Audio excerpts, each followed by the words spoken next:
Party people, what's going on? This is Samaj Marsh. I'm the founder of BlueDeathValley.com. I want to welcome you guys back to a special post-GHOE edition of Inside the Valley, the podcast that's devoted to relentless coverage of A&T football. Of course, got my two co-hosts here again tonight to help me out. First up, former A&T wide receiver and a Greensboro native, and the host of probably the best tailgate this entire weekend at the stadium, my man Dougie Fresh Brown. What's going on, Doug? Hey, what's up, guys? Aggie Pride. You got to rev up a little bit, Doug. I know this is kind of going to be, a tough one tonight because we all operating on fumes. If you out at that stadium, I know you operate on fumes too. That was a epic weekend. But we here, we still got to talk about it and figure some things out. And, of course, the man in the middle always speaks those facts. Is not talking riddle. He was out there around the tailgate. Y'all, I know y'all saw him and got an autograph. He was shaking hands, kissing babies. And also in that parade, he was in that early morning parade, throwing out candy and treats to the crowd. But my right-hand man, longtime insider and the current president of the AAF, Greensboro chapter of the AAF, that is, Craig Turner. What's going on, CT? Rough weekend, tough weekend. But it was a lot of fun. Pride, everybody. Yeah, like y'all been through a 12-round fight with them, Mike Tyson. Good Lord, man. Hey, listen, but everybody, I guess it's a good tire, because we just everybody who was at that stadium, outside of the final score of the football game, I don't think anything else could have been better. The weather was perfect. Like Doug, you always say, God always smiles on us Aggies on GHOE. Yep. The crowd, man. I ain't seen the last time I seen that many black folks in one place was the Million Man March. I'm not joking. There were waves of your cousins, Dougie. I'm talking about everywhere you look. It was so magnificent, man, and the music, the smells, the aromas of all the food cooking, the colors. I seen so much gear. Doug, we gotta do a poll on. We gotta find out who had the best A&T paraphernalia. We might have to have people send some photos or something. I saw a little bit of everything. There was a little bit of everything. Now, I'm biased. I always like to represent Shirt Man. I got him on right now. Shirt Man. Always get your homecoming shirt. Yeah, man. Okay. Like moms would always get me the shirt of those games. I couldn't go out there, so she always picked me up the homecoming shirt. Like, Mom, did you get my shirt? Always gonna have whatever the latest song is on the back. I think this year is Can't Stay Too Long. I think was it King George or something? I don't know the guy's name, but I know the song. So yeah, those shirts are classic, man. They're vintage down the line, and the kids are bringing back the old stuff. So I always try to hold on to them. I got a closet full of them, but yeah, man, there was some really nice gear, man. My wife overdid. Well, she didn't overdo it. My wife bought a ton of gear last week, so we were geared up, man. We both had some new gear, but hey, but Doug, those shirts they last forever. Like, you'll have a T-shirt from 1985, and that thing is still in pristine condition. I don't know what Hustle Man does to keep his product that good. But you rarely see a GHOE bootleg shirt go bad in less than a decade. It lasts. I can still smell the dye on it right now, but it lasts. Let me tell you, my guy was so cool, right? Yeah. He came up there, and of course I bought one from him, and a few other guys. We made sure everybody bought one from him. It gave me a nice little discount. I made sure I kept him hydrated. It was hot out there, but he preferred the Bud Light, so we made sure he had what he needed out there. By the end of the game, he's like, "Here, man, just take the rest of them." He cut me a deal on the rest of the shirts, and I did my best to get them off in his honor. So by the time it was all said and done, I'm not sure who came out on top by the time he left the tailgate, and I had the shirts, but I was able to give some kids some nice shirts, man. That's it. That's what it's all about, man. So we got a nice relationship. He's always welcome at the tailgate. Look forward to seeing him next year, man. I think we were able to cut a deal for next year as well, man. Oh, man. If you need a shirt, I got you for next year as well. I got you. No doubt. And Craig, you were in the parade. You had to get up early. early morning, and you got in that parade. You got to represent for the AAF and Blue Death Valley. People recognize you from Blue Death Valley, so you kind of represent. You kind of killing two birds with one stone. But yeah, pretty much. How they go for you Saturday morning? It was it was cold. Okay, you get out there at 4 o'clock in the morning. It's cold, and we had an adventure trying to get to the parade because they had all the streets blocked off in downtown. So we had to take the roundabout way on that trolley doing about 3 miles an hour. And the wind was blowing that morning and the hawk was out and it wasn't taking any prisoners. Man. So we about froze to death riding all over central Greensboro before we finally got in line. And then we had to wait it out for about an hour or so, and it was just cold, man. That's all I remember is cold and frozen. I was glad to see it start, but it warmed up pretty quick, and got to see a lot of folks, and it was a whole lot of fun, man. But I'm glad we only do this once a year, though. Did you master the Princess Diana way? Did you master the Princess Diana way? You got that down? I got that down. It's on the wrist, man. Yeah. Hey, oh man. But look, gents, it was a great weekend, but we did have it was some somber news that came out. I guess I found out, talked to your dad, Dougie, at the tailgate, that we lost one of the great ones, man. Titan in this industry, Spencer Gwynn. You follow A&T Athletics, you know who he is. You know who his voice. You can close your eyes and hear him right now calling A&T football game. He did. How long he did for over 50 years? Did he do it for 50 years? 50 years. 50 years. 5 decades, man. That's bananas, man. Longer than I've been on this planet. He was doing A&T football games, and a lot of that stuff was just volunteering and doing it on his own and traveling to the things on his own. And I think he got probably compensated a little bit for the school here and there, but I mean that was free. Did it all out of the kindness of his heart, and actually was Spencer was a huge donor from what I understand to the school as well. So I'm whatever he was given, he gave it back compared to what he gave. Yeah. So and we're not even talking about his playing career at A&T, the triple threat himself, but we'll get into that later, man. But so we. We're gonna start the show by taking a look, a step back and remembering a Titan. And I'm very cognitive of that because, I always try to pay tribute to people that influenced me. And when I started, even Blue Death Valley, I always will listen to Spencer and gain insight from his calls of the game. And I will always, even when we did this podcast, I wanted to be like Spencer because Spencer, if you met him, the way he talked on the radio was the exact way he talked in person. Mm-hmm. Like he didn't have like a Showtime voice where you click the switch and then he was always Spencer Gwynn. If you saw him in the barbershop, he sounded just like he did in the third quarter football game. So I was like, I want to be that authentic. When anybody meets me, they want to say, you're the same guy from the podcast, same guy from the website. And I really tried to emulate that from him, and amongst other things.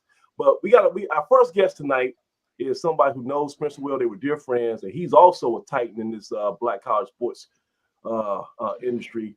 Our friend of the show, Mr. Lut Williams. Bring Lut on. What's going on, man? Lut. Doing fine, Samaj. How you guys doing tonight?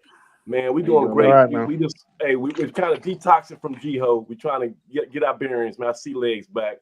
But we do have to, on a serious note, we do have to pay some homage and let's take a step back and remember the greatness of Spencer Gwynn.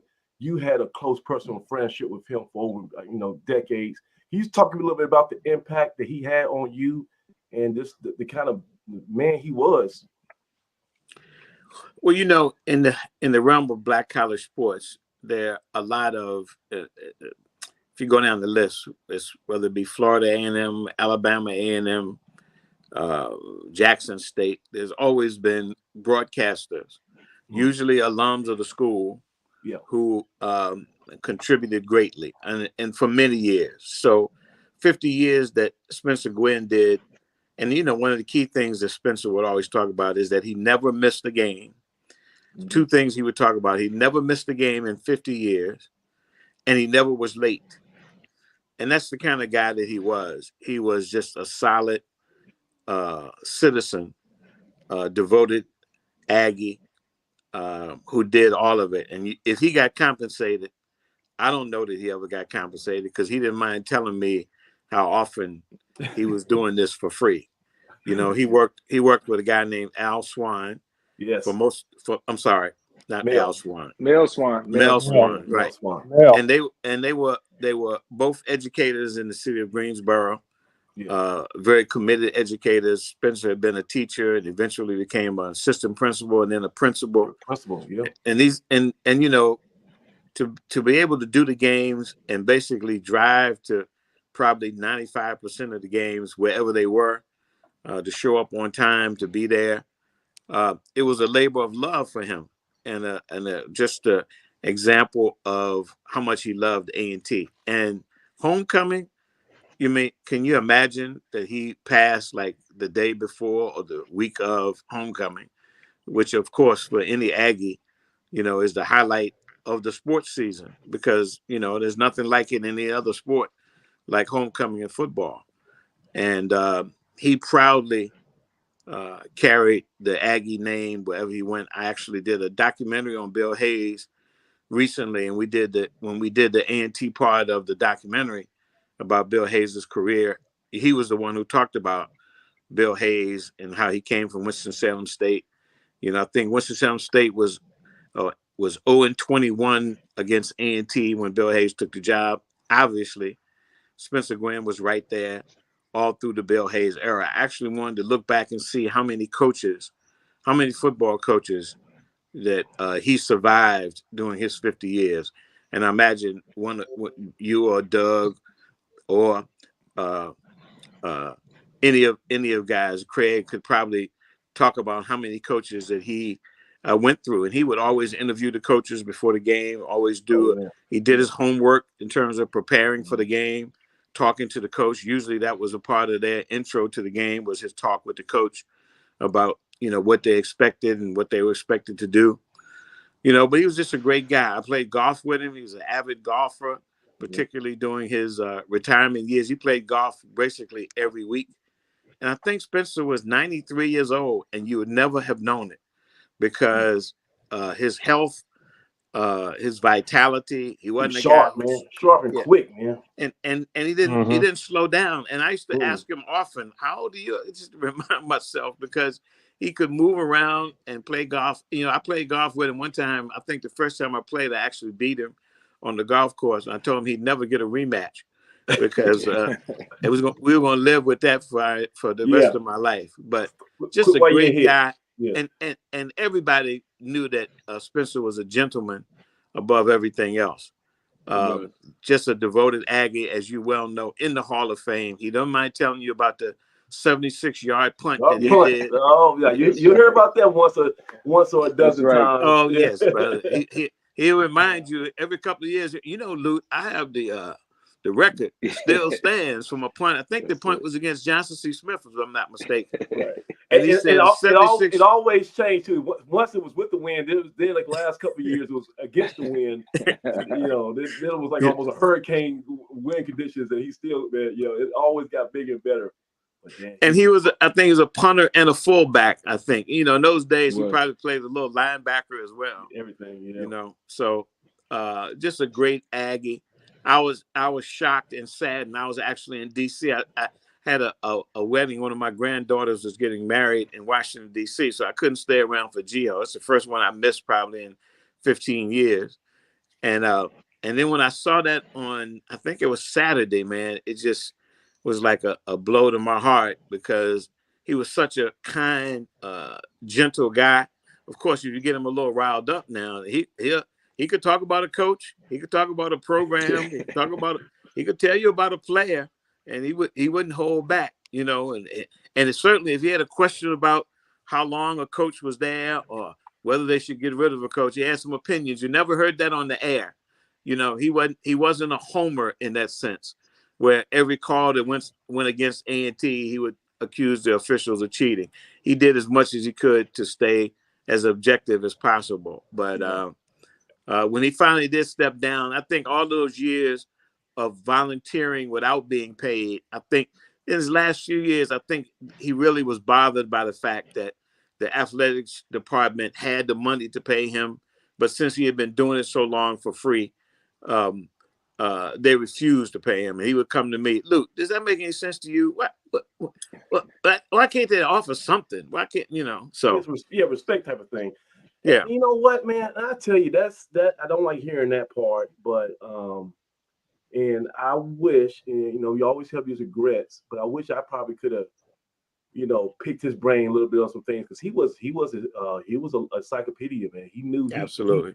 He knew so much about A&T football. Craig, I remember when you back in the day, you used to go to the football games with your headset, and you would watch the games on the field. You still do, and you used to listen to Spencer on your headset. And man, because he was, like you say, he was the authority. So you want to find out who made that tackle and what was that backstory. You might not have it in the media guide, but he would tell you right on the headset. So what was he? What type of impact did he have to you as a fan, Craig? I started listening to Spencer Gwynn. I guess I was in elementary school, and he's the one that got me really, really going about A&T football. And that was back in that was back when Hornsby Howell was coach. And I used to listen to him religiously, and his play-by-play, his way of conveying what was going on the field was like, it was like you were in the stand, you were there, even on a road game, you listen to him and Mel, and it was like you were sitting there at the game. I mean, it was just, it just made it an experience. It was something to look forward to every Saturday. So, I had gotten so used to him all the way up through junior high and high school. And my time with the A&T Register, got to know him pretty well then as a student. And he was always, just always a gentleman, professional, a guy you could talk to, and he would be straight up. And like Luke said, he was straight up. He didn't mince any words about it. He was clear cut to the point. And after becoming joining the AAF and now being president of the local chapter, he was always the voice of wisdom when we have our meetings. And sometimes the meetings would get a little heated between folks, and he always was the calming voice in the room that brought everybody back on point. So it's a great loss, and there's not those type of people are rare. It's rare that you run into those type of folks anymore. And he'll always be remembered and treasured here at A&T. And Samaj, let me tell you, Spencer was probably more of a fan than a broadcaster. And many fans would like the opportunity to be a broadcaster. They see themselves, I could have done that. I could. Y'all don't know how hard it is. Trust me. Well, y'all don't want some type of problems. Right. Well, they say I could do play-by-play. Yeah. I could, give some perspectives on the game. Spencer was just a guy who stepped out there and took the opportunity to do it. If you tell the story that the writer from the Greensboro News and Record wrote about Spencer when he retired, and he talked about how he just walked into WEAL and basically said, I want to do the games. And originally he was going to be the color commentator and not the play-by-play guy. And they said, I think the story said, an hour before the game, the guy said, why don't we switch places? You be play-by-play and I'll do color. And Spencer ended up, for the next 50 years doing play-by-play. Wow. And it was, he wasn't a trained broadcaster by any stretch of the imagination. Not that trained broadcasters are any better than anybody else for that matter, really. Right. But he did his best to make sure that the people in Greensboro and Aggie fans, wherever they were, got a good assessment of what the Aggies were doing and how they were doing it. And to do it for 50 years and to never miss a game, what are you talking about? 10. We lost, yeah. No, he's back. He's back. Come back, Luke. He's working on his broadcast. We'll get him back. But hey, Dougie, hey, let me ask you a question while we get Luke back. My favorite all-time Luke broadcast was when Mo Hicks broke that record in Morgan State. I think he went 437 yards for the all-time record. We ended up losing by 10 points, but he went crazy. And I just remember all those. Every time he got the ball, Spencer was screaming. He's in that flat. He's in the open. It's a touchdown. What was your favorite game that you remember Spencer narrating and commentating for? Well, ironically, the last part of my life, I hadn't had a chance to listen to Spencer as much because I was either playing and coaching or doing something different. But, what I remember most is being a child, right? That voice coming through my mother's radio when my dad was on the road. He was with the team and Spencer Mel calling those games. But I remember the game we played against the Citadel down in the Citadel. I guess I want to say it was a playoff game, maybe in the early 90s. And the excitement of us being in the playoffs and having a chance to advance and what that meant to the school back then, it was huge. And I could I remember Spencer and Mel making the call and those guys having us on the edge of our seat because, this was pre-internet era, most of our games weren't televised. So that's how you heard the game. If you went to the game or you were in the car listening. But the most iconic call I remember is probably, I don't remember the year, but it was probably early 90s or late 80s. And we played Delaware State at home. I don't know if Craig remembers it, but it's probably the coldest, wettest game that's been played at Aggie Stadium. It was freezing out there. And I remember sitting in the stands with my mom and my dad coming over, leaning over the press box, waving, signaling us for us just to get out of there and going back to the car because, we braved it out. We usually had everything we needed to stick it out through the elements. But, I mean, it was a brutal, cold, wet game. And we went back to the car and listened to the rest of the game.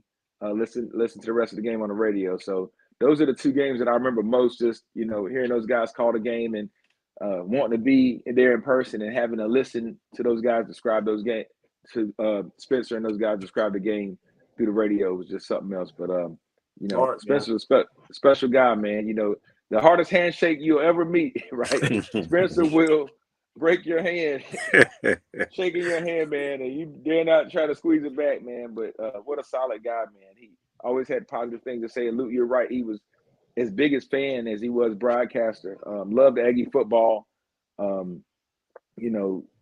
always had something positive to say to me or remind me, that one of the things he wanted to do, Spencer, every time I saw Spencer, he would greet me by saying, I hope I live long enough to see the first father-son tandem in the Hall of Fame, right? And so, it was what pressure did Spencer put on me just out of nowhere when I wasn't even thinking about anything like that. Spencer was always had higher heights set for me and sights set for me that, that I wasn't even thinking about, or aspirations that you don't even think about as a young man. But this is why I was still in school, right? So Spencer, just that kind of guy, heck of a mentor, just behind the scenes, like you said, ultimate gentleman, just the type of guy that you want to be around. So he'll be sorely missed. Like you said, heck of a golfer. Enjoyed golfing with him, and learned so much from him just in conversation. And you're right. That little bit of time that I was helping out coaching, having a chance to get to know him, traveling on the road with he and Brian. Those were some interesting dynamics, man. Because Spencer had a strong opinion and a lot of wisdom. So, with those two combined, really help you look at things from different perspectives. And he was a walking encyclopedia. He could tell you anything about Aggie football. So that's where I soaked up a wealth of my knowledge just in conversation and over the broadcast. And we're gonna miss him dearly, man. Yeah. So Luke, you're a baseball fan? You watch baseball, right? Absolutely. Yeah. Who you like? Yankees? You like a Yankee fan? No, I grew up on Willie Mays, man. San Francisco, New York, San Francisco Giants. Right. Because but I know Doug's a Yankee fan. Because I was bringing that up because I thought about just now. I was like, Spencer is one of the greats that we lost. We've lost other greats. You know how like in Yankee Stadium, Doug, they got that monument section in the outfield. Yeah. And this with Spencer passing on homecoming, I just thought about, I was like, we almost need to have a memorial for some of our Aggie greats on site. That during the homecoming, you can almost like a wall or something we could go by, see their name, their maybe like their silhouette or whatever, and then kind of get a visual tribute because like I say, man, just he was a titan. I mean, you guys don't, especially younger people, you maybe under 25 whatever, you don't understand like every A&T football game when you turned to 90.1 and you heard that voice, it was on. You knew it was on, Yeah. I wasn't at the game, so did they do anything, or was I don't know exactly when he passed because I saw it on Saturday, so I don't know when he passed. They had a moment of silence before the game. They did a moment of silence, and then during the broadcast, Spencer Turkin mentioned it, and they had some great reflections on his legacy. Good. That's great. But hopefully, this is, like I said, I don't want this to be a one-off thing. I would like to have a permanent memorial or somewhere we can just always go say, hey, that's like run out the stadium and you rub that memorial, something like that. Like this every time you walk by it. I can tell you what may be a good idea. They could name the booth where the radio crew is. They've done that at Howard University for Ed Hill, at South Carolina State for Bill Hamilton. Guys who've been there for 30 years and have contributed greatly. And these guys, they're both of them were sports information guys. Yeah. But that would be great to name the broadcast booth in the press box for Spencer. That would be a great a gesture, I think, on the school's part. Yeah, we lost your camera. We can still hear you there, Luke. But so I just wanted to get your thoughts on him. I know you guys are close friends and colleagues for so many years, and he influenced everybody on this show. And hopefully, like this new crop of broadcasters, they understand that they're kind of, they're walking on his shoulders because there would be really A&T football, what it is right now, the brand that it has, the cachet that A&T football has, a lot of that is because of the magic that Spencer Gwynn created through the broadcast, right? And old school, you couldn't be a broadcaster unless you had come from the school. These days, broadcasters come from everywhere, have no connection to the school. Right. They're really trying to, it's a stepping stone for their career to bigger and better things. They start wherever. But having somebody who is dedicated to the school, who is loyal to the school, who loves the program, and is trying to do something to boost the program, not just their own profile. He's a perfect example of that, and I'm hoping that they will do something like what I talked about in terms of honoring him. I'll put a picture of him in the broadcast booth. I like that whole naming thing. Let's do something big time like that. And I'm gonna use my bully pulpit to drive that home. I love that suggestion. I'm gonna talk to the people I can talk to get that moving. See if we can have that happen sooner rather than later. But Luke, so I know you're busy. You got all these columns you got to put out in the articles. So you still producing the Black College Sports page. That's right. Every week, my 30th year. My 30th year.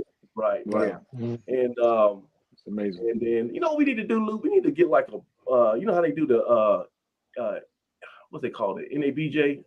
Not sure. Yeah, we need to do like a black sports journalist convention or something like that, or HBCU. You don't have to be black, but it's an HBCU convention.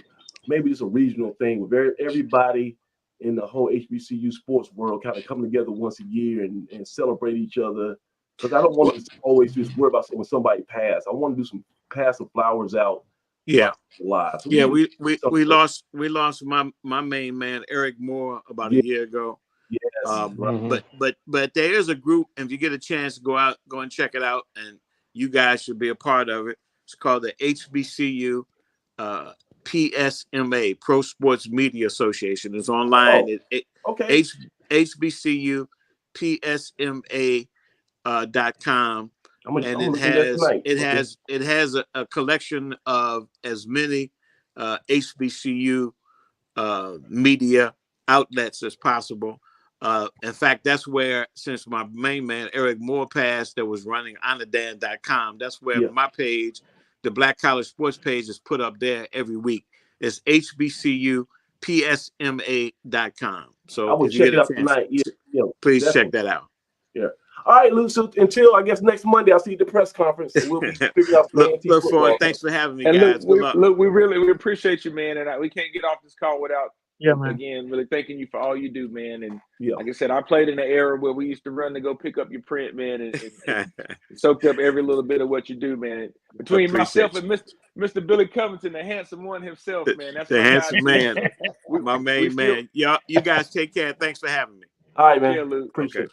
All right. That was Appreciate Luke, it, man. Take care, man. Yeah, man. Well, I love that guy. And like I say, man, it's like that episode. You remember that episode, Craig, of Good Times with Fishbone, the wino faked his death. He faked his death because he wanted to see the people mourn him in real time. He wanted to actually see it.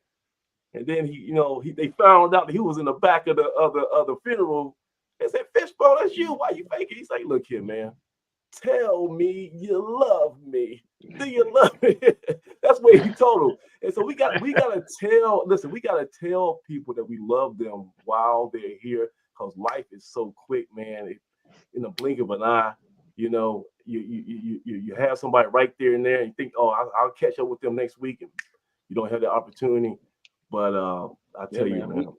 And not to take anything away from Spencer, man, we lost another great Aggie, young Jeff Owens, who's a guy who's closer to around my age and in my class, man. Worked on campus, was a big part of the event center, and just did a lot of things party promotion wise. And I'm sure if Tyler Ball jumps on, man, hopefully he'll get on and can talk more about Jeff. I know those guys were close friends, and but just really connected in the Aggie community, man. And a lot of people found out while they were on campus. I mean, I think he was planning to come to GHOE, and a guy you expect to see every homecoming. So that was tough, man. He had been having some health issues, and I'm not exactly sure what happened there in the end, but that one rock campus as well, man. So it was just one of those bittersweet moments, man, where you got a chance to still celebrate and honor those guys and fellowship and kind of mourn amongst friends, man.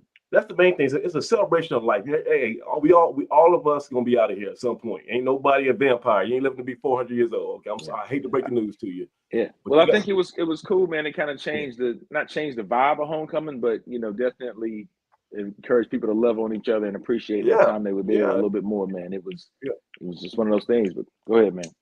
But like I said, it kind of it's like a rough segue, but it brings it full circle, because that's what this weekend was. It was a chance to love on everybody and express that Aggie pride that we had. That was the biggest visualization of it that I've seen probably in my lifetime. I've been to a ton of A&T homecomings. I've been to before GHOE and at the apex of GHOE. I've never seen 80,000 people jammed in like sardines I'm talking about from the behind the stadium to the tailgate area. I mean, to the RVs, right? So I'm talking about like 29 parking over by Highway 29, all of that around the stadium, the field house, by the stages, by Strickland Field House, the parking lots over there on Laurel Avenue, the bookstore, the Holland Bowl, the plots, all of that was just jam-packed. And I mean, whatever your flavor was, that was something for you. You can be I had my two boys, and one in the 8th grade and the others in 11th, and one of their high school friends.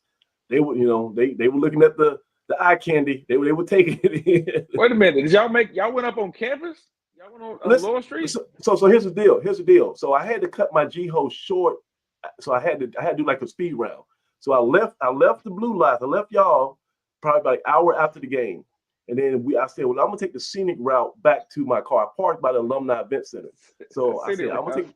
So I went through the it's kind of like you kind of go to like the different ages, right? So I went from 40 and up to like the 30s and then the 20s, and then I'm like, oh yeah, I'm in the mix.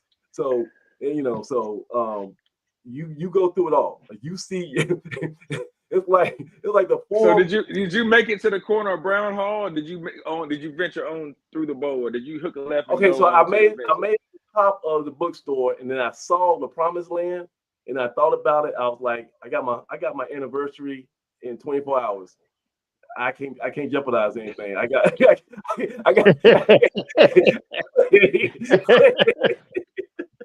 but Craig, I was at a crossroads. I was serious. Yeah, I was at a crossroads. You're making a career decision here. Yeah. So I had my group. We had to hit a hard left. I hit a hard left right at the Holland Bowl, and I said, "Till next time, au revoir." And I had to go back to my car. So I didn't get up to the Holland Bowl to the plots, but you did well. That alone, that Laurel Street strip, man. I mean, I didn't make it up there, but somehow my phone made it to the plots from the tailgate. My phone makes it up there for like 7 hours in somebody else's pocket, but anyway. But yeah, man, it was a good time, man, and it's amazing. Like, man, it's words can't explain. It's one thing to see it, those overhead shots and those pictures and the drone footage. It's another thing to go through it. And for the most part, I think it was a pretty safe night. I haven't seen any video surface, knock on wood, that embarrasses too bad. No. So let's give a. I mean, give me a Jamaican air horn. Cherry and the boys, man. Let's give some sincere props to Chief Cherry and the A&T Police Department, Greensboro Police Department, and the whole.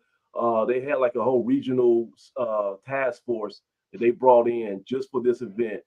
A lot of federal agencies, everybody was involved to make this thing go off without a hitch. I think I seen one incident on like Facebook, but it was after dark. So basically, that thing started at 8 o'clock in the morning, the parade.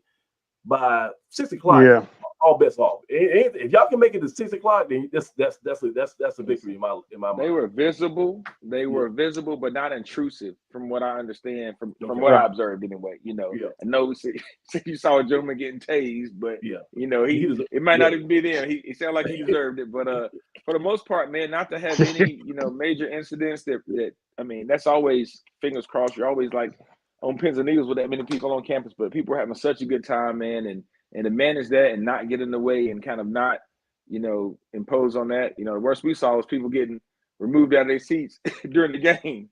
So talk about that.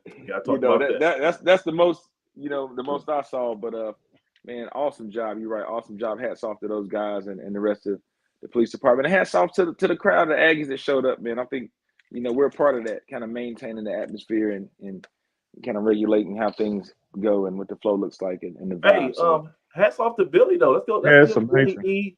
Let's give Billy E. What's the young guy?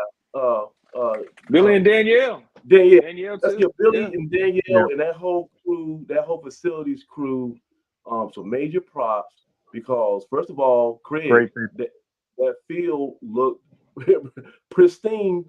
That was a dark shade of green, and this is what it was the beginning of November, and that's still that field. Yeah, we had three hard freezes. Yeah, 3 hard freezes four straight hard freeze nights leading up to that. So you got a week of cold weather, and I guess all the turf people were keeping their fingers crossed that maybe they'll turn brown and they'll give them some turf this year. But man, that field was in pristine shape.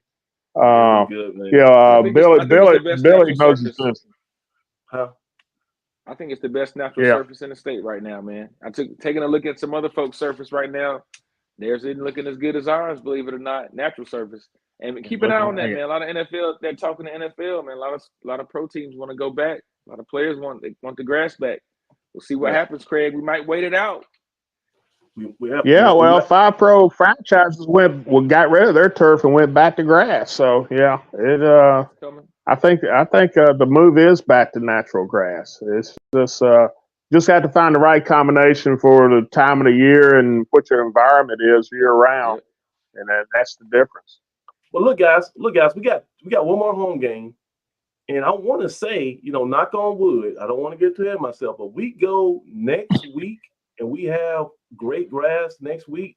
That's going to be 2 years in a row. There's been no brown bad grass issues that we can speak of. I mean, since we really started getting on those guys about the field in the last 2 seasons, I gotta say they stepped up and they answered the bell. So whatever they doing, new fertilizer, or they just doing the resodding in the middle of the year, I don't know what the mechanics are, how they got that working.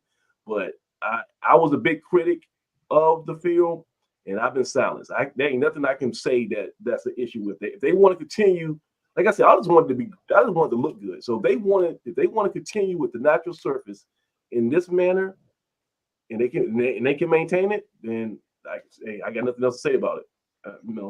But Craig, let's talk some football though. We had it was an up and down showing, right? So Doug, you missed the whole thing. You were at the tailgate, I think, the entire time. But you probably missed the best offensive performance of the year. I think we end up having over 500 yards total offense. Yeah. We played all 3 quarters. Well, we got 4 quarterbacks. We played 3 of them, but mostly it was KJ White in the first half. And at the end of the first half, he got hobbled with an ankle. Brick Handler came on. Craig, tell me if you think I'm being a little bit exaggerating here, but I believe Brick Handler's performance in the second half was probably the greatest quarterback showing we've had all year from a quarterback standpoint. What he was able to do. Yeah, I agree. Eli had a really came in and played with a lot of poise in a difficult situation, and he made some great plays and threw the ball exceptionally well. Used his feet. Put together 3 touchdown drives in that second half. It was the best. Yeah, it was by far the best quarterback performance we had all year out of that position. So I got no beefs with anything that he did on Saturday. He looked sharp for a guy who hadn't played since Central game. He looked good. No, we want to block out the I think that was the Richmond game where he was just he got in there and was just throwing the ball up in the middle of the air and closing his eyes. So he had that one fill-in performance that went south real quick. But this was I think he redeemed himself from that definitely. I think he finished with 161 passing yards, 2 touchdowns. He had an interception, but that was at the end of the first half. And that was just kind of like jump ball. It was a Hail Mary type deal. Yeah. But last play. And I want to say something too. A lot of people, I think, especially on our website on BlueDeathValley.com, the fan forum, I think a lot of people have agendas, right? And then those agendas shape. You think? Yeah, but you think? I think those agendas shape the argument. So whatever the situation is, they just look for information to validate what they previously said. So I've been a critic of Chris Young. I've been a critic of Chris Young all year. I called for him to be let go a couple weeks ago, right? Still not, I still think we probably can make an upgrade in that position. But I'm not going to not, acknowledge the reality when I say that's something good. Like, I want A&T to be good. I want A&T to score points, move the ball, have 500 yards offense every game. That was what I wish for. So I'm not going to act like that. I'm not going to downplay that just because I might not be a fan of the offensive coordinator. Chris Young, the scheme that he put together and the team executed on Saturday, I thought was a great game plan. We had so much. First of all, we had a whole bunch of formations. We went quads one time where we had 4 wide receivers to the right, and we did like a little tunnel screen with that. And then we did like we did a whole bunch of things. We set up plays, mesh routes. We had crossings to the tight end. We had we had a big gainer on 3rd down on an angle route. That play that we used last week against Hampton for the touchdown. We had that same play, but we actually, instead of going to the seam, we actually kicked it back inside like a true Texas angle route. So we were doing some smart things, and I thought the timing. I think Brick Handler, his clock in his head is a lot faster than KJ White. I think he processes stuff, And so when Brick Handler just plays and he doesn't think, he's just that, force of nature. It's kind of impressive because Doug, I think you saw the highlights afterwards, but in the second half, I don't think outside of the fumble on that opening drive, I don't think Brick Handler was ever stopped. I think everything was an extended drive. He looked like he was in command the whole way. Yeah, well, I mean, of course, we broke down the film, but I mean, that's the type of Brick Handler we expected to see, right. From the start. That's what he's capable of. So, we said this a few games ago. Well, I said it a few games ago. When in the midst of the KJ White streak, that it wouldn't be a bad idea to maybe play two quarterbacks, right? That there's still some good football in Brick Handler and the rest of those guys. And I've always said throughout the season, I believed in those other guys in our quarterback room, no doubt. So, those guys just need opportunity. I said early in the season, there really wasn't a long leash, in that second game against Central. We talked about Brick Handler having really those first few possessions, and then he kind of got snatched out. So he didn't have a chance to kind of get his rhythm.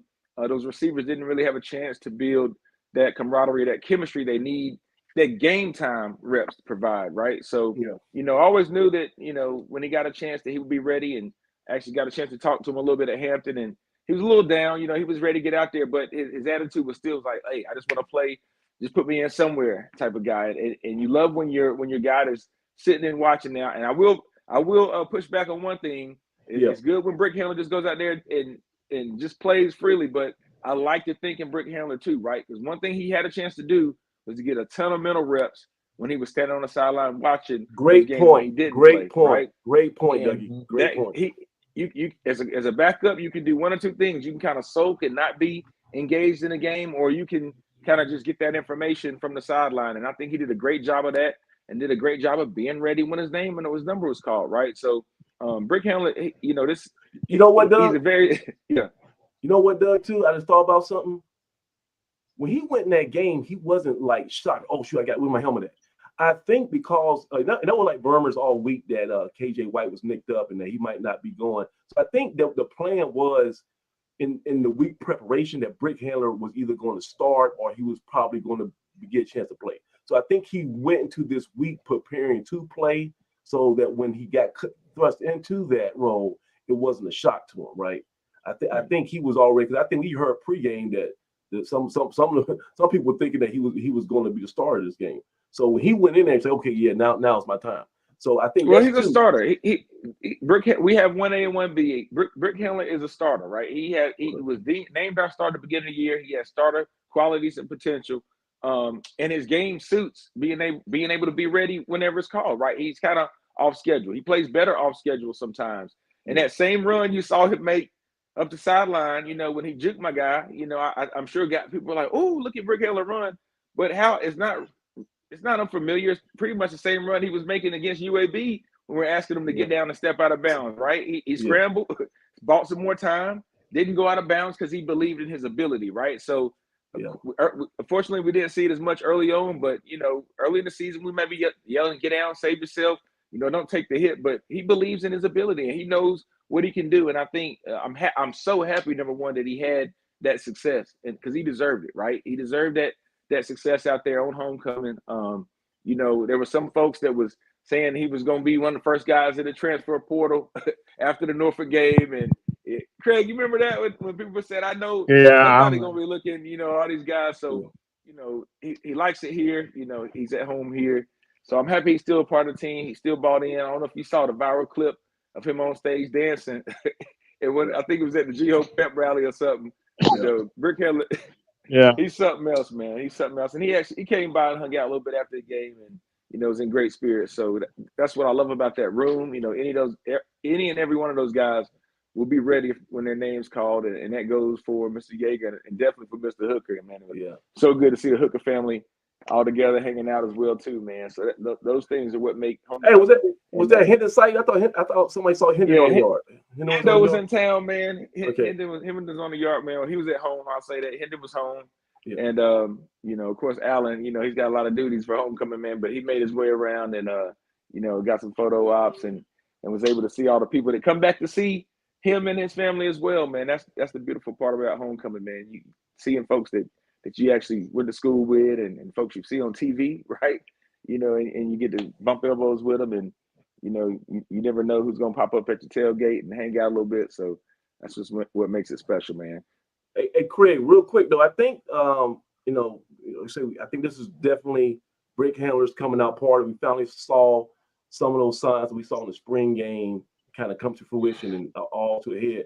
But I really thought that the thing that helped him a lot, first of all, that if you go back and look at that film, I was watching Flow Sports, the replay today, that offensive line was dominating. I mean, pass blocking, run blocking. This was the best effort from the offensive line, those big uglies, whatever that name is, all season long. That offense, this is the best overall performance from our offensive line. So Coach Mattis, I think I've been critical of you too at times this year.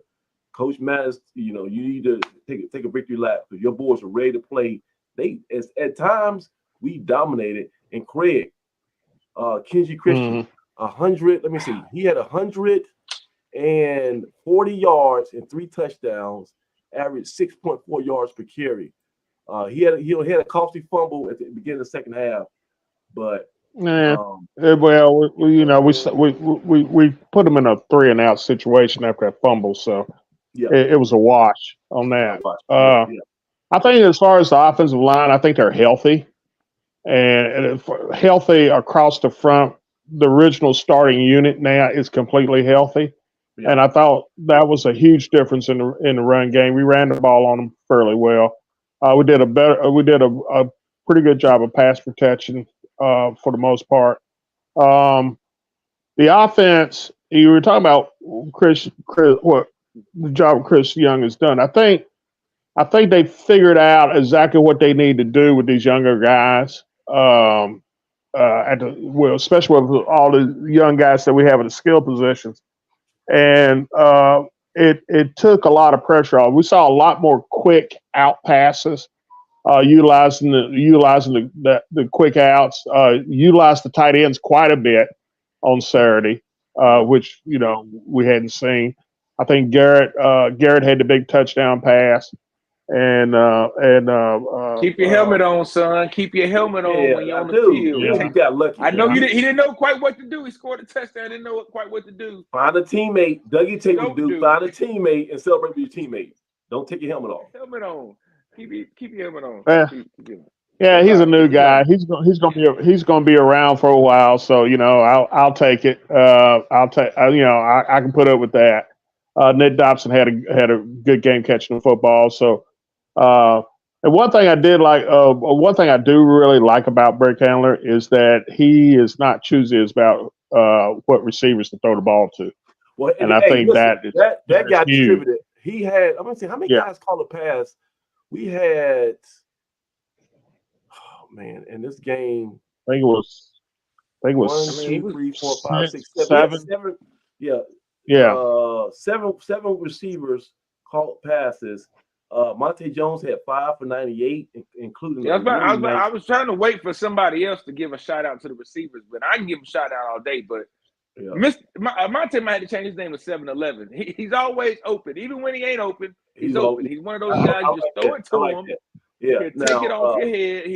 He competes. He's tough. He'll go across the middle. He'll do what you need him to do. Love the slot guy. Monte, shout out Monte. Shout out me too. So our secondary receiver was Kenji Christian. So that shows you that we were trying to get those short, easy passes to the running back in the flat. He had 3 for 46, including a 20-yarder. Then Nick Dobson, tight end, he had 2 catches for 30 yards. Jakari Caldwell had 2 for 22. But I swear to God, Dougie, please work with him because you like him and he likes you. Listen. I want you to call him on the weekend and just show him how to track the ball in the air, man. Like this. Gotta be aware. Because I think Brick Handler threw a nice fade route to him on the sideline, and he was like, "Oh, I was supposed to get that." Like, yeah, bro, you the X wide receiver. You are the number one option. You cannot just be running down the field aimlessly on third downs or whatever it was. So we still got to work on that. We still got to get some situational awareness, but I think he did a nice job catching short passes and get some yards off the carry. I'm not gonna beat the kid up too much. We still need a little bit more from Jakari Caldwell. He got more talent than what he's showing. And then we had Tamon Cook had 2 for 22. But see, Tavon Cook, when he gets 2 for 22, those are like jet sweeps though. Those I don't count those as passes because I think those are still those 1 yard passes for it's line of scrimmage. And then like I say, Derek Benton caught the touchdown, 1 for 10, and then Christian McDonald. I don't know how he got 1 for 21. That must have been reversed or something. I don't know. But yeah, so we have a bunch of receivers. But you know what, guys, we do have one of the fans want to come in. We haven't done our fan part of the show in a couple of weeks, so we want to get somebody in. And this guy, I'm pretty sure he did make it up to the Holland Bowl plots, unlike me, because he's always got that cane somewhere nearby. But bring to the show our friend Aggie 94. 94, what's going on, man? 94. What's up? Come on, 94. You've been doing this for 5,000 years, man. You got to unmute yourself. We need to hear from you, man. Come on. Turn the mic on. Is that better? Yeah. All right. Aggie Pride, gentlemen. How we doing? Aggie Pride, brother. First of all, I did not make it to the Holland Bowl plots because we were on Laurel, right beside Brown Hall, getting our thing on as far as our tailgate. So didn't get to see Doug and everyone else, but it was a great weekend. Outside of the result of the game, it was a great weekend, and seeing progress. I mean, seeing some green shoots. They need to get us while they can get us now, because I think we're going to be all right. I hope so. Hey, by the way, I think you got MSNBC in the background, man. You got Rachel Maddow or something. You cut that off, man. Come on. All right, hold on. Yeah, y'all go ahead. Yeah. Come on now. We try to be non-political here. Hey, Dougie, he's celebrating that blue wave last night. Craig, I know you was probably involved in all the politics stuff. Hey, so look, so 94. So check this out, man. You said they got to catch us now. So are you? And I'm gonna ask this question next week at the press conference. They have the final Monday press conference next week, and I want to ask, do you feel like I'm gonna ask Coach Brown this? Why do you think fans should trust the process?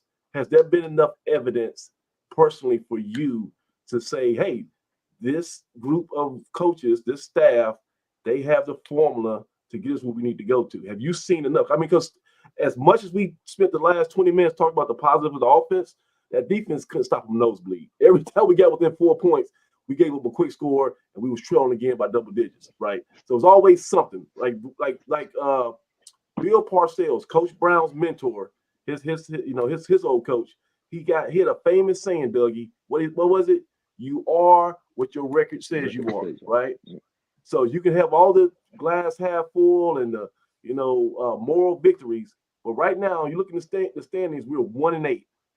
Okay, if we don't win either of these next 2 games, we're going to be 1-10 for the year.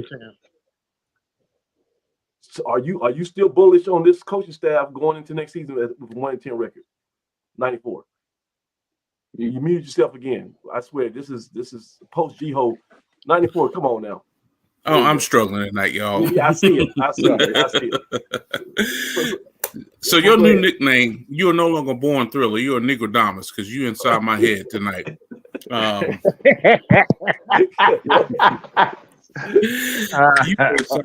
You are inside my head tonight. Yeah. And you mentioned Bill Parcells, but I'm a believer in Mike London. Okay. And I don't think, Coach Brown has spent the amount of time that he spent, with Coach London and not picked up some things that will, make us successful long term. I do have some concerns still about our offense, but I think that we'll be able to tell the tale once we get a full season of recruiting coming in, and I think that I see the foundations of what we're trying to do. Okay, let me push back real quick. So go ahead. He's okay, and this is me trying to be devil's advocate a little bit here too. I admit that, right? Because I just don't want everyone to be like, oh yeah, next year is going to be totally. We're going to get 5, 6, 7 wins. like you gotta understand something. Everybody in the CAA who's above us, they're gonna be trying to get better too. They're gonna be trying to catch whoever was first place, right? They're gonna be trying to make that next leap. They're gonna be trying to get that next prospect to put them over the edge. They're not gonna wait for A&T to catch up, right? We're already at a resource deficit. Okay, we've got one of the youngest, most inexperienced rosters in the conference. And I really want to know, my question would be to Coach Brown next week is, do you have the foundation that you think is in place to just have them wait and season and develop? Or are you going to have to look at this like a Deion Sanders and say, okay, I got to do an overhaul right now. I got to bring in my luggage right now because I don't know if the guys that I have here, I can wait 2 more years for them to get right. So, I think. So, I think he's going to have to be a little bit more aggressive than what he has put out there regarding the transfer portal. I think he'll have to be a little bit more aggressive with that, particularly on the defense side of the ball. I still think that you build your program, for longevity, by going after the high school kids. This is going to be blasphemy, but I mean, we got to speak truth to power. Yep. We got a example right down Highway 85. Yep. In terms of how to do stuff, and you can say what you want to, but Central's 3-0. Central's 3-0 against the CAA this year. Elon is in first place. They tie for first place in the CAA. If they can do it, we certainly can do it. So I feel like if Brown, puts his nose to the ground and they grind, we'll be where we need to be. And one other thing that we need to think about the current CAA, I think it's Albany.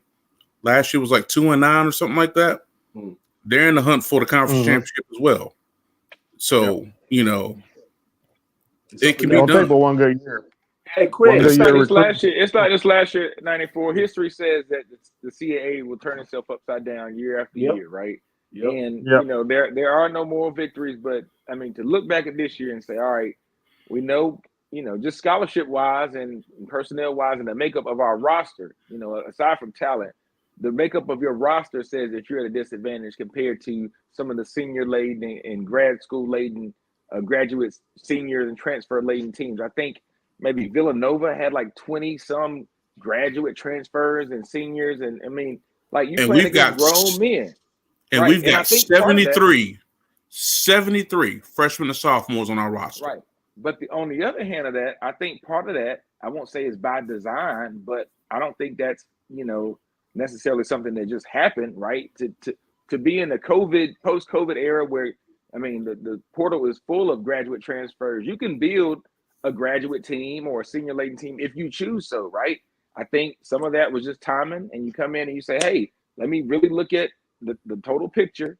I know a season is a long time for us, but I mean, it goes by quick. I mean, we're sitting here a month away from the middle of, the start of December and the heart of recruiting season, right? So things are going to happen quick, right? And I'll be interested to see what recruitment looks like, because that's one thing that a lot of our coaches are known for, not just the X's and O's. They're supposed to be great recruiters, right? And they have a history of recruiting at universities with a similar academic profile that we have, right? So, no, we don't have the resources that we need technically, but our leverage and our lure was never our resources. It's the fact that we're A&T and what we're able to pull off last weekend. That's part of our resources. I was going to say that.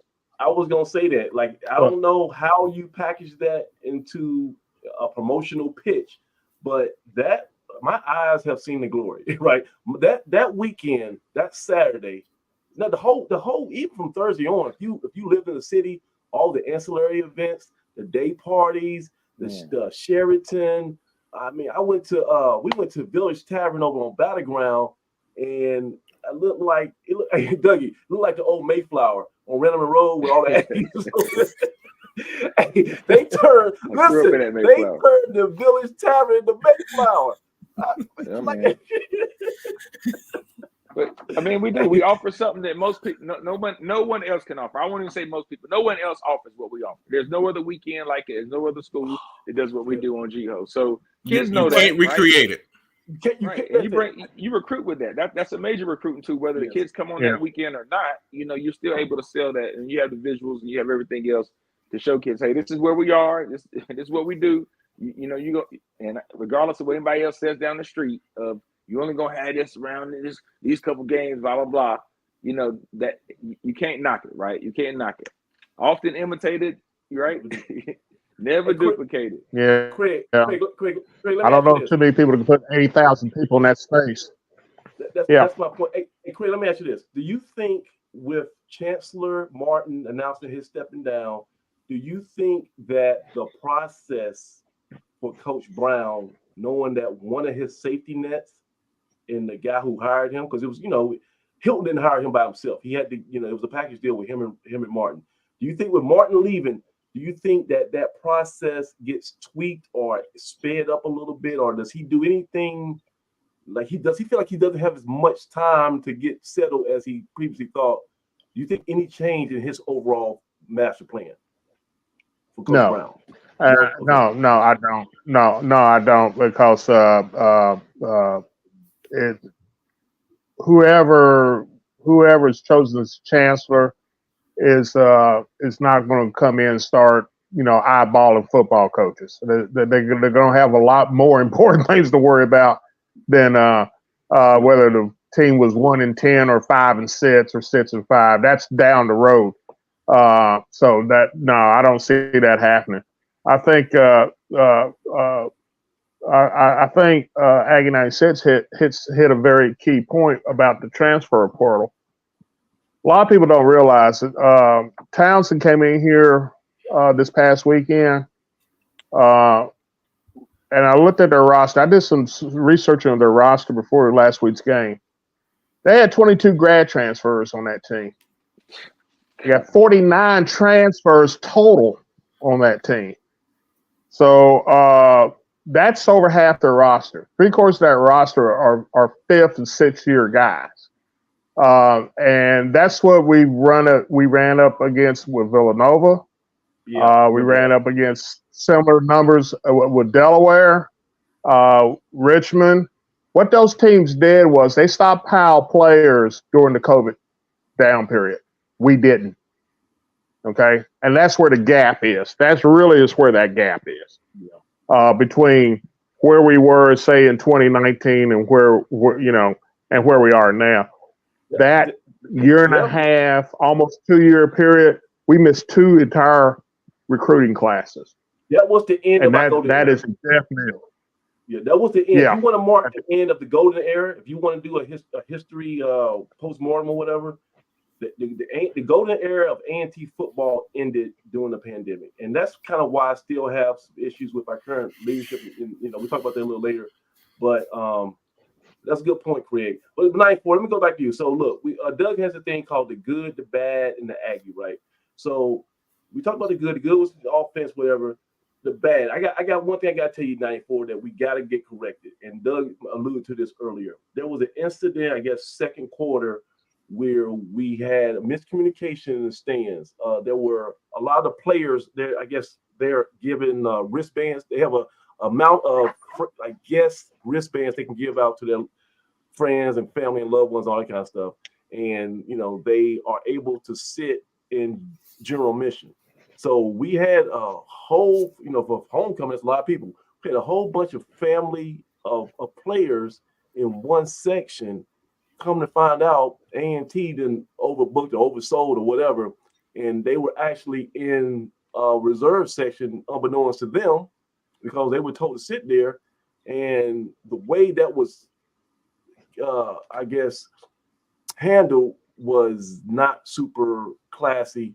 And you're gonna have a lot of hurt feelings because I saw one family of a player walk the entire horseshoe around, and they went to another section they told to go to. They got kicked out of there, and they came all the way out to the business side, and they were looking just flabbergasted.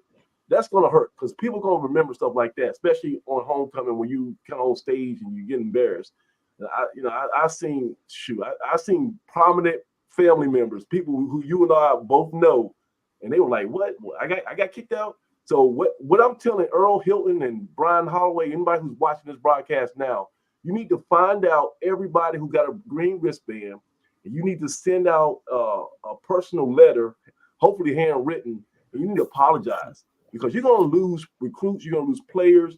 People don't like when you can do something to me, you do something to my wife, my kids, we about to step outside. You know what I'm saying? That's how serious people take family. So that was a bad look, and you know I don't want. Go ahead. I'm sorry. No, I was just gonna say it was terrible. I mean, where we were seated, and it just wasn't with the families. I mean, I don't know who was in charge of allocating tickets or how they were seated, but you know, you have people that had season passes that were told to get up because these people who I guess rightfully so expected to be able to sit in a seat that was I guess reserved for them, but they had seats in the general section that were called reserve, and it was a mess. So then they had the police people like armed guards like making sure that people got up. It was a bad look. I don't want to harp too much on that because it's one incident out of many that went perfectly, but that's something that's got to get resolved the right way. You're not going to be laissez-faire and just act like that, blow it under the rug. Earl Hilton, you need to handle this. Doug, slow down. I'm about to say it. Earl Hilton, I'm putting this on you. You need to handle this personally because it's a bad look and it's going to reflect the athletic department. There's something I was going to bring up with him next week when he comes to the buck stops with you, and like I'm not going to say this over and over again like every week, but I'm saying it now, and I expect something to happen to where if I ask the parent, was there any feedback from the athletic department, and I want to hear yes. Okay, so we'll leave it at that. But besides that, I got glowing. Is that an athletic department issue? Is that a ticket office issue? Like where you putting it at his feet? I just want to make sure where you placing the blame. Because it happened inside Aggie Stadium. So who else is it? At the very least, there needs to be some communication between the two. Is what I would say. There needs to be some communication. And Doug, even if it's not his fault, which I'm not saying Earl Hilton picked those guys to sit in that seat. I'm saying somebody has to be the top and say, I'm gonna handle it. I'm gonna put an official apology together to ease some. Listen, I hate to say it, but man, Stephen Davis, okay, the head football coach at Dudley was over there and he got kicked out. Okay, so if I'm pretty sure he understands things happen, but imagine him saying, y'all gonna keep me like that. I got a son over here. I ain't never seen no more Dudley kids at A&T. That's what I'm talking about, and I get it. Now I get it now. Okay. I get it. Okay. I wasn't welcome on the sideline, so I get it. Gotcha. Yeah. You put out one fire and something else pops up. I think they were trying to solve one issue and right. Another thing too. This is my soapbox. I promise. You got a lot of people like Doug who bled, sweat, and everything, all the tears as a football player. Who Doug put a championship in that mantle, right? You got guys who won Celebration Bowls, HBCU national titles. If they want to get on the damn sideline during a football game, you know what the answer is? 94. Sure. Let them. Sure. If Lamar damn Raynard wants to be on the sideline for a football game at A&T. How the hell can you say I can't? How is it? How can you even fathom to say, nah, we got a problem? No, you let the great ones be great, and then they will support your program, and then it's reciprocal. Okay, let's not get silly about this new culture, these new rules. Okay, I understand there's logistical issues with security and this and that. You can figure out a way to make that work. Okay. Those my two things. We got to figure out something here. Right. Goes for the band too, man. Well, you definitely don't want to take away from what makes homecoming special, and I think there's a way to do it. I think there's a way to figure out a way to do it. I won't say I think there's a way to do it. I understand. Been on both sides. I totally get it. But I knew. But to hear so many players vocalize how special it was to be on the sideline, to come back as a former player. And as a player, how special it feels to see those old heads and those guys on the sideline. It really does fuel you. I really do believe it can help send you over the top. We saw it against the Campbell game. It actually helped push us over the top. We saw opposing players, without us even fussing with the guys, just opposing players noticed that there were former Aggies on the sideline, and that affected the way they played. So, I think there's a way to do it. Hopefully with some of the new logistics and new setup and things they're talking about for the stadium, maybe there's a way they can build in a little corner, a little space for the guys. Doug, they kind of just need a little bit over there and just a little bit to hang out, right? Doug, most of those guys ain't gonna stay the whole game. Now I will say on the other end, the Ralph Brown of me is gonna come out too, because my dad would say, "Well, hang out at some of the other games too. Those games that aren't homecoming. We need a few more Aggies and a few more former players to come and support on those games that aren't homecoming games. But for the most part, man." Everybody knows GHOE is different. GHOE is special, so we got to figure out something. Man.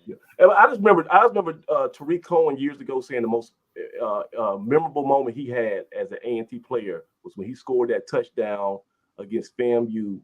He reversed field, dove into the end zone, and saw all the former players and Greek guys on the field. He was high five. He says he never like it, man. Of everything he did at A&T, that one moment with all those people in his comrades. That stood out the most. So we gotta, we can't lose everything, guys. Craig, let me bounce this out though, okay? Because I want to do a positive. Okay, that was my negative. I'm gonna go back to my positive. We saw, and guys, check this out. We saw a little bit of that potential for that Aggie synergy. We always talk about, the fingers not working together in concert, but we saw all the fingers working together. And it came in the form of a movie promotion. Check this out. Friday night at the what's the concert I couldn't afford? Charlie Wilson concert, right? Nobody can afford. I talked to Dr. Simmons, and he said before Charlie Wilson came on, they had those screens and they showed a preview of the new adaptation of The Color Purple, right? With Fantasia. At the concert, right? At the game, right at halftime, they showed the exclusive preview of The Color Purple on the scoreboard the following day, that Saturday, in front of 21,500 people on the scoreboard. So whatever studio they and then more. This is the kicker. They actually got the marching machine to play a song from The Color Purple. After that halftime, they played it in the stands, and so I'm like, this is awesome. You got this cross marketing. Whoever put that together and was able to get the alumni concert, the scoreboard, and the machine all to do one promotion. If we can do that with that, we can do that with the 1891 Club. We can do that with the Giving campaign. We can do that with anything. If A&T can move that smoothly on one promotion, that shows me that all the naysayers are wrong. We can be organized, quick thinking in the 21st century. So I want to give a hats off to whoever was in charge of putting that together. We still don't have a marketing person, but whoever was doing that, whatever you need to reveal yourself, that was awesome. Because right now I want to see The Color Purple. No, I don't want to see it, but if I did like that crazy stuff, I would go see it because it was in my head that The Color Purple is a big time movie. So Craig, give me another positive takeaway that from the weekend that people might not realize that you were aware of.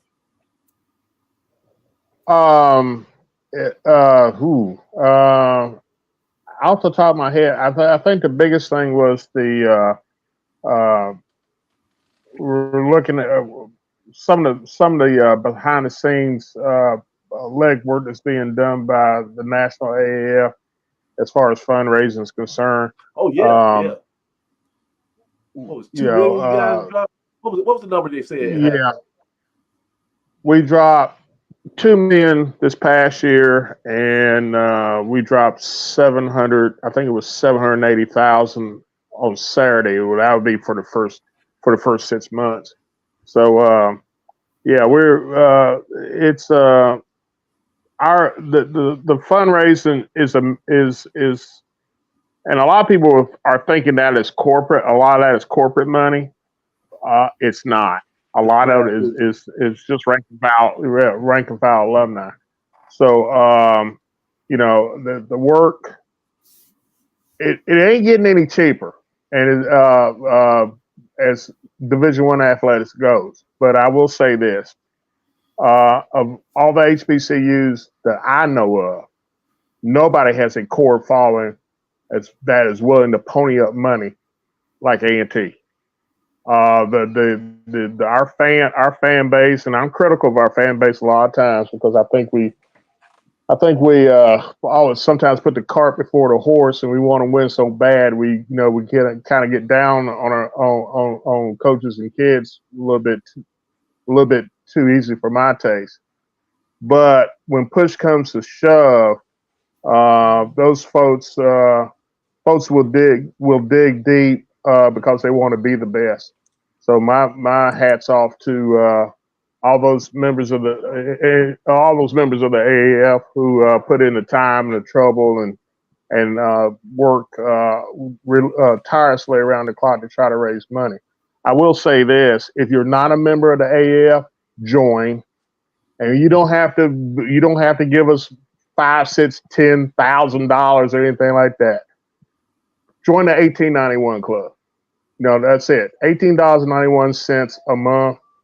Do a simple bait draft or a credit card, and you'll never miss it. Because I saw as much libation that I saw out there at those tailgates on Saturday. I think everybody can pony up a $20 bill once a month because there was no shortage out there.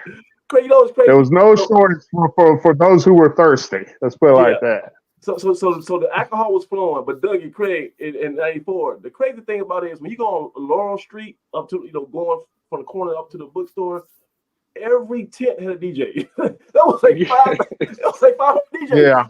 Like I'm like, damn it, y'all can't just listen to the man right next to you. Y'all get it's different up there, man. It is live up there, man. You couldn't hear yourself think out there, man. Man, and that was one kid. This dude had to be gone like on cloud 9, but he was sitting between two of them big house speakers. Like, man, you ain't about to hear. When you get to be my age, it ain't gonna happen for you. But hey, we got one more guest before we get off the show. A super duper friend of the show, A&T Roy. Hey, Troy, we were looking for you on Saturday. I know Craig was. Did y'all ever link up? No, sir. I don't take losing very well, so I went to a tailgate, ate a bunch of food, including some pig feet, and then I headed over to my hotel to dry out from Friday night so I can get ready for Saturday night. So you didn't go to the Charlie Wilson concert, did you? Oh no, sir. I haven't gone to a concert in many, many years. I got you. So, are you one of these guys who like trust the process and 1 in 8, 1 in 10, it don't matter? Are you confident that Coach Brown and his colleagues got their finger on the pulse? They know what to do and they can get this thing turned around. Are you confident? So I want to talk about two other things, but I'll address that here. Go ahead. Yeah. I don't know. I mean, look, this is our first time through with him. Thank you. So I'm a little skeptical myself. So you kind of like me. You still waiting to see, right? Yeah. Well, I ain't gonna say skeptical. I'll just say, yeah, I'm waiting to see. Okay. It's gonna be really important. And like what he said, recruiting and development. So, we'll see how it goes. I will say this: we've seen some indication of what I think are some good recruiting results from him. What? Kenzie Christian. Okay. Yep. Cade Molador. Josh Isaiah. The kid from Liberty. Josh played with his hand out of the dirt last week. He played that. He filled in for BJ. Let's not let that go unnoticed. That our best defensive player on the year did not play Saturday. Right. And BJ makes a lot happen for us across the board. So, but yeah, Josh kind of filled in that spot in the number 2, which speaks to his athleticism. But go ahead, Troy. Yeah. BJ Turner. Yes. Oh, yeah. I just saw that he got announced today to be participate in the Legacy Bowl, right. The All-Star game that Jalen Fowler and a couple guys, Leslie and Sinister Six was in last year. So in New Orleans or whatever, somewhere around there. So that's a good deal for him. Yeah. Yeah, and the last one I'll say is the kid that just decommitted from us, but guess what? He went Power 5. And so he not only did he have the offer from Duke, but he had some other FBS offers and some CAA offers. So it's looking like they're pretty good at recruiting. But until the rubber meets the road and we get them and get them in and on the field, we won't really know. Well, I say this before, Roy. I got to put this on the back of there. I like the fact that hopefully we're recruiting the areas we have potential to recruit in. Right? Cade came from Georgia. I think that's an advantage, right? We may be the southernmost school in the CAA, and being able to tap into that Georgia-Florida connection. Coach Lane is from down that way in Florida. He talked about his relationships with high schools. So we have an advantage in recruiting that area that I think some of the northern schools don't. Right? Our brand is still strong down there, and we know the school down the street still recruits down there. But again, we're able to offer some things that maybe a different set of kids are looking at. So we'll see, man. I'm excited to see what we look like recruiting wise, but I know we're going to recruit some hotbeds. Coaches from Atlanta, right? So expecting to do some damage down there in Georgia. Yeah, and I'll add that 2 offers out to 2 defensive tackles that are 6'3", 300 plus. One of them, guess what? At Grimsley. So, we'll see how that goes. But I do want to address those. Who's the kid at Grimsley? Because I might know him. I don't remember his name. He's defensive tackle. Hatcher. Okay. Hatcher. I think. But we know we offered a ton of kids, even from the spring. So the offer is going to be flying around. We're not getting the Grimsley kid, but go ahead. Well, I think you go. Yeah, I think you go. You need to watch. You need to watch December, the early signing date that comes up the Friday before Christmas. Expect us to and I track it, but I'm not going to get into specifics on it tonight. But expect us to hit the portal, both on the junior college level and the transfer portal, really hard. Soon as really hard in this early signing period. Yeah. I think. I expect to see a kid commit this week. That's my expectation. Yeah. You come to GHOE, you go back home and talk about it with your family, right? And then you get the call that says, we only gonna take 2 or 3 of you. So if you think about us, let us know. Somebody's supposed to have that heart to heart with mom and dad this week and make that announcement this Friday night at their home football game and say, man, I'm coming to T, baby. So we'll see. We'll see. But you're right, Craig. Expect some action the closer we get on into December, man. Because Well, watch this watch the early recruiting period. Normally, in years past, we've always waited until February. Yeah, this time that's not the way. That's not the way this staff is going to operate. They're going to try to get the classes early. Yep. You want them there for spring practice. So look for a lot of movement over the next 6 weeks or so. Look for a lot of movement on the recruiting front. And Coach actually mentioned it in maybe last week in the press conference, saying he was looking at JUCO for early signing in December. So okay, all right. So I say, he got an opportunity here because he is not going to get the same mulligan that he got this season. I think people gave him a great honeymoon period, but especially I'll tell you right now, if he does a Broadway and he throws a couple of his flunkies off the ledge, I think he buys himself a little more time. If he stands pat with his coaching staff and he don't make no changes, then the heat is gonna be on. Like the heat is on. So if he I think he can bounce. If he might be like, no, I feel good about Chris Young. I think there's something there. All right, that's on you. But remember, y'all attach your hip because it ain't gonna be no more. No more grace period. Well, go ahead, Troy. You got one more point. You say you want. Actually, now I got 3 since you brought that up. But let me go back. Let me bring Tyler in real quick, then, because he's been waiting for a second. All right, so go ahead and make your point. Okay, so the first 2, I think your source for the issues that happened at the game are not Earl Hilton. I didn't say he was the problem. I said he needs to solve it. I want to put on here who I think people should go to and not Earl. I think they should go to whoever it is that runs game day operations. That's Earl Hilton. Earl Hilton's the director of athletics. Game day is under Earl. Look at the org chart. He is director of athletics. Game day operations, facilities, sports information, development is under Earl Hilton. Earl Hilton's the one that needs to make the signed letter, the handwritten letter to everybody who was on that list nah, I'm not budging on this. Earl Hilton needs to handle that expeditiously. Like, okay, well, go ahead. Well, here's what I would say. Right. Earl didn't even know the band was going to be in the horseshoe. So That's I don't know. Problem. And so what I would say is, you first would go to the person who's responsible for game day operation. Now, listen to me. I don't want to mute you, Auntie Roy. Go to Earl Hilton. If you were part of that group that got embarrassed, Earl Hilton should be the one who handles it. Don't listen to Troy. Ain't nobody, no middleman, gonna be taking care of that. Go to the top. And I'm not trying to beat up on Earl Hilton. I'm just saying that needs to happen. But go ahead. I'm sorry. Go ahead.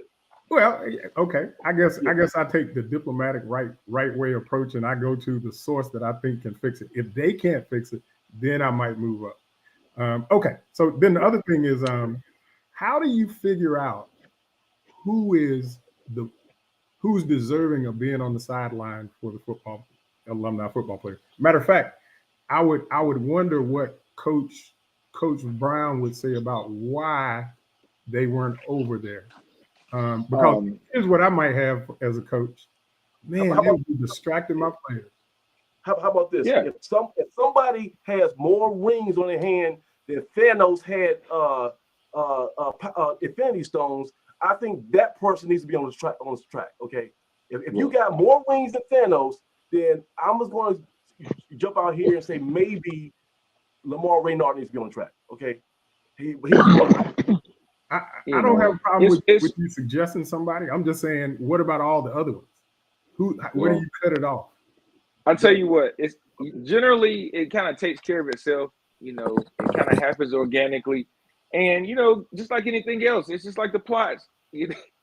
Troy, you kind of age yourself out. So you have this group of younger guys that kind of are fresh out. Those are the guys that typically want to be right on the track. Now you have a few old heads that want to hang out and kick it a little bit, but most of us going to be somewhere else doing other stuff, right? You got families, and you can't come down on it with them on the track, or you at the tailgate, or you up on the yard. So it's kind of that mid-20s to mid-30s group that kind of want to hang out a little bit. And generally, we're not there for the whole game. Those guys want to go be seen on the sideline, holler at the boys, go to the tailgate, and then they up on the plots too, right? So it's just that it's tradition for one, and every coach that's been at A&T, that's kind of been a part of the deal. So we can't say that it really affects the guys in that manner. I'm more affected by the celebrity superstar singer that comes out there, I think, and performs during halftime like your girl Chloe did the other year. Like something like that is more distracting than one of the teammates that you're gonna see after the game as well, right? Or that came out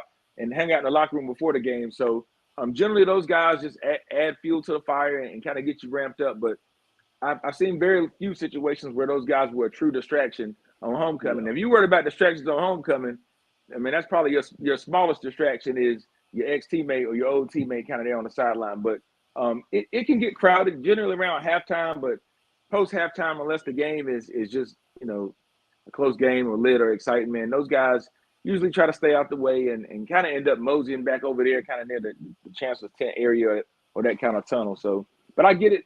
Guys respect the sideline for the most part. You definitely don't want to be down there, enjoying libations or anything like that. And, from a security standpoint, you have to worry about guys coming out on the field that, aren't authorized, So I get it, but there should be a little area those guys can gather and hang out and have some room to kind of move around. And I think those things will hopefully be in the works. I mean, at one point we didn't have the beer garden or we didn't have the Chancellor's tent area. So, things change over time and hopefully they'll take some of the feedback in terms of our game day operations. I know we were looking at trying to make sure our atmosphere was correct and what we could do to improve it. Well, we don't want to take things away that add to our atmosphere, our game day atmosphere. So we'll hopefully find a way to keep tinkering. And Doug, like if you go to Alabama versus Auburn, Ohio State, Michigan, you're gonna see the greats from all those story programs on the sideline, right? You're gonna see if I remember Odell Beckham Jr. He talked about distraction when LSU was on their run. Odell Beckham Jr. was on the sideline, and he was. I mean, you see having great players on your sideline is part of college football. We are not unique that we need to say we can't have that. But go ahead, because I want to get time to ball in here. Give me your last point. Real quick. I get it. I'm just saying, what's the criteria? You get caught up in who should be over there, and you got to figure out some way of doing it. And I think, hey, this might be a learning situation for Coach Brown. You know what? They do it different here, and we got to make some accommodations for it. Matter of fact, of course, I don't know if y'all heard that the band didn't allow the alumni band to walk in with them. Yeah, I saw that. Yeah. And how about they were also not going to let the alumni cheerleaders on the track, but they did that too. Oh, it's not just a football thing. That's a bad look. That's a bad look, thing. man. Hey, I got to try to tell. I know alumni cheerleaders, alumni golden alike. You don't understand, man. They be working out, getting in shape all year round because they know that. No, listen. Yeah, he's right. Okay, I'm not having a problem with that. It's just funny. That's all. Listen. Them women be going like they going to like the Dominican Republic. That's how they be getting in shape for GHOE. Yeah. And for you to take that away from them, that's And they paid too. Ooh, man. Yeah. Oh, yeah. The cheerleaders paid. The cheerleaders actually paid. They pay association dues and did their part. And I think they found out kind of late, but they made it down there. It got a nice shot at them all. The whole group. So hopefully we can continue to work on those things. Going forward, because what is coming sooner than less than 365, right, Tyler? October 19th. Yes, sir. $20 a week. Tyler said $20 a week. That's right. Get to 20 a week, baby. So Tyler, from a social aspect, we don't have time to talk about the game, but from a social aspect, what was your highlight? I know you was in the mix a little bit of everything. What was your highlight? The highlight, my personal highlight was tailgating. I actually did a full tailgate this year. I did. Okay. I didn't even get to the game. I tailgated. I had a blast. We had I had 2 sections together that were friends, and we really did it up alongside Smith Hall. So that was the highlight. And the bonfire was a success. The bonfire of the year. I was looking on the police blotter all week because I was in Asheville. I had to hightail to the mountains from the greatest anniversary on earth, and I was like, man, I hope they didn't burn down no cattle or livestock. The next morning, the next morning, the damage and the trash was very, very minimal. Cleanup only was about 2 hours. So it was a bonfire, was it? It didn't turn into a barbecue. Was it an impromptu barbecue? It's not calling a bonfire. It was actually a true. A bonfire don't do it justice, does it, Ball? It didn't. It was an actual, well organized, well put together. And what they did was, instead of having one giant structure, they had two smaller size, about 8 to 10 foot high structures, and you could go to either one, and you take your pictures, and you could bring your lawn chairs. They also had food trucks lined along the side where you could have if you needed your libations and if you needed some food, that was available. There are some couple of organizational things that need to be done. First year things that are going to be handled. How long did it last? Live stage? About 4 hours. So about 4 hours. About 10 to about 9:30 to 1:30, basically. Hey, and what was great about it, you could go kick back by the fire. And Tyler, those things were only 10, 12 foot tall, but they were massive, right? They were 40 yards, 50 yards wide almost all the way around. I mean, they were huge. So there was space to kind of kick back by the fire and warm up because it was getting chilly, right? But there's if you still want to keep the party going, you can go by the stage, hit a live DJ. Like, the party was still jumping over there. If you need to get some food on that stomach, that was jumping off. So, man, it just was an awesome atmosphere. The love out there, the Aggies. Oh, man, let me tell you, I will not miss that event. Doug, okay, so I got a question for you guys. Is there any way we can harness that, right? Because everything, we had 80,000 people. I don't know where they got the number from. They could have said 180,000. I believe them. They got that from the Greensboro Police Department. Okay, I got you. So that was black folks in every corner of the damn city. Like I said, I live in almost damn Brown Summit, and the damn Lowe's food store over here was packed with Aggies. So everywhere you look, there was some A&T folks. Is there any way we can harness that and not just be a one-time every homecoming event and everybody goes and leaves? Can we use that? Can we motivate that through some political capital? Can we do some? I mean, we still ain't put no fundraising barcode on the scoreboard. How can next year, if we know, it's like Back to the Future, when you get the almanac and you know what the score is going to be for the and you can win the lottery on that. If we know next year we're going to get that many people in one city, in one side of the stadium, how can we manipulate that into something other than just over the fun weekend? Here's my. Well, I'm going back to I got make one idea that will work. Tyler, we got the same idea. I already know it. I'm like, look, what I would do. You need to have designated people at your large traffic stations and have signage and say, here, donate to athletics. So have a donate station. Donate stations. Yeah, I would do that. I would actually have donate stations between Law Street, your Murphy Hall, or wherever as far as the plots go. At the Sheraton. Maybe like a barcode. They can use their phone and just do a real quick zap. I mean, we put out the save the date. If we put out the save the dates at the hotel, which we did on Wednesday, so barcodes right there. There's your opportunity for a barcode right there. I gotta save the date. I gotta save the date flyer on Wednesday evening. Listen, you're right, Tyler. They spread the word about next year's homecoming and the date like wildfire. Like they just put it out there and it went viral. People were texting me on Wednesday about next year confirming to save the date. Yes. So we got a captive audience. We've got to find a way to. What was your idea, Doug? You had something? Oh, I thought you meant a way to recapture that and make on another weekend other than homecoming. Oh, that was my thought. What other weekend? I got something for that too. So what other weekend can we do? I create a Aggie Labor Day Classic. I established a classic that every September, right? It can't be after homecoming because later in the year everybody's thinking holidays. Everything else happens, right? So we can't really have the Celebration Bowl situation where that was kind of our other activity, right? We did GHOE, we did Atlanta, right? That was kind of our other thing. So I would do something in Labor Day, whether I'm playing Winston, whether I'm playing whoever. If Central's not on the schedule for a home game that year, doesn't matter. South Carolina State, right? Battle of the border.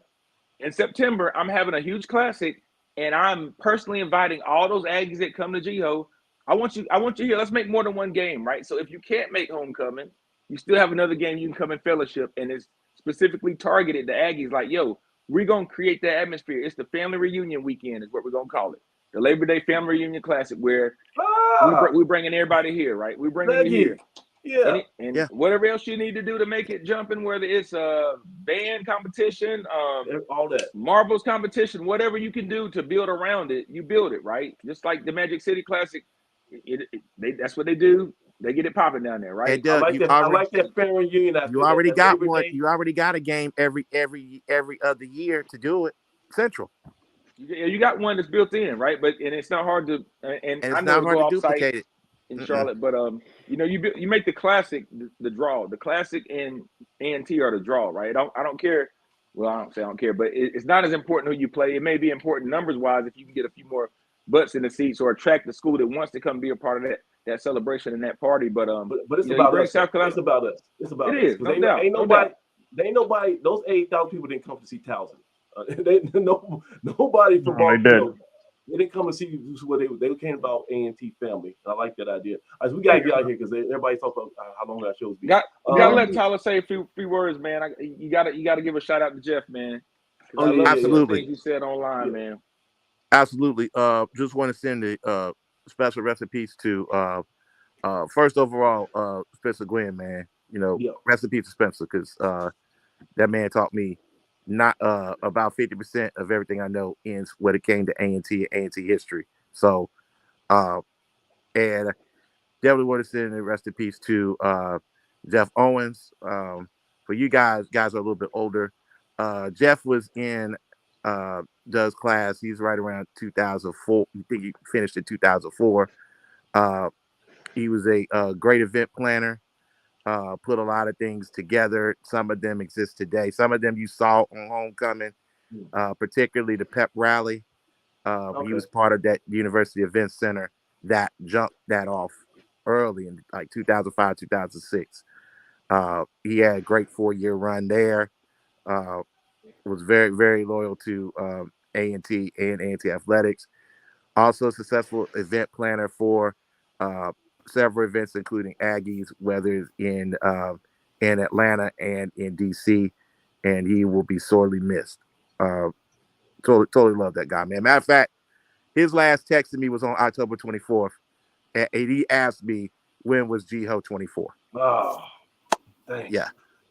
Like I say, guys, listen, if there's somebody in your circle who you ain't talked to in a while, an old roommate, an old, somebody in class, football player, teammate, whatever, man, yo, get your phone out. Don't text them. Hit that number, talk to them. Yeah.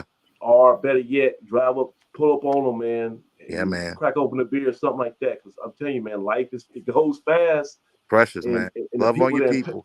Gotta quote Darren Brown, love on your people, man. For real. Love on them, man. That's why I love doing this every week, man. I don't talk to Doug and Craig a lot throughout the week, but on Wednesday night, like clockwork, I get to see my brothers, and it's therapeutic. No matter what you're going through, no matter what you're going through in your day-to-day travels, when you link up, we saw that this weekend, when you link up with other like-minded folks, Aggies or whatever you want to call them, and y'all get a chance to just, this build and bond. It does something to your soul, and it recharges you for the rest of the year. So now I got momentum. I can go through this holiday season broke as a joke, like I'm always am. But I know I got that Aggie love to propel me, and you just hopefully you can pray you can just get to one more homecoming. But Doug Brown, yeah. So look, Craig, we kind of behind time, so I'm gonna give you the last word. Everybody else, we're gonna have to hold on until next week. We're gonna be back here next Wednesday, but we can't go too long. Craig, take us home. Give us a parting word before we get off here. Well, all the homecoming stuff is over and going for another year. We still got a football game to play Saturday. We're going up to Rhode Island. They have to win the last 2 games to make the FCS playoff selection. Give me some spoilers. Yeah, this is an ideal time because I got a strong suspicion they're probably going to be looking ahead past us. A lot will depend on, if we were missing, I think it was 4 starters last week on defense that were out for injuries, and then we're supposed to get those guys back this week. With the offense now having figured out how to throw the football, we're a different team offensively and can score some points. So, it would not. It's going to be tough to deal with them. They got a great offense, really good passing game, but they do give up points and they're susceptible and they can be, like anybody else, they can be beat. There are no unbeatable teams in the FCS this year because Delaware got their head handed to them this past weekend by Elon of all people. So we'll go up. Hopefully we're healthy, and I think it's going to be. I don't think it's going to be a blowout. I think it's going to be kind of like most of the games. We're going to be in it. A lot's going to depend on whether we cut out the mistakes and don't have breakdowns. I think we can do that. We might be able to pull something off, pull off a surprise, but we'll see. Yeah. But 1 p.m. Until then, until then, it's a 1:00 game, and it's going to be on Flow. For all those Aggies who still believe we can get number 2, this will be an ideal situation to pull an upset. So we'll see how it goes. Hell, let's go ahead and run the table, man. Let's try to finish off with a quick 11. Let's get 3 before the year's over, man. And no one will be happier than I am. Oh, also check out BlueDeathValley.com. We get a chance. We got a great array of photo galleries from not just Dr. Michael Simmons, but other photographer, Levester Hart. He has some great shots. And then the old legend from the Click, the old photography group, Darren Toller was back in town, and he has some great. Wow.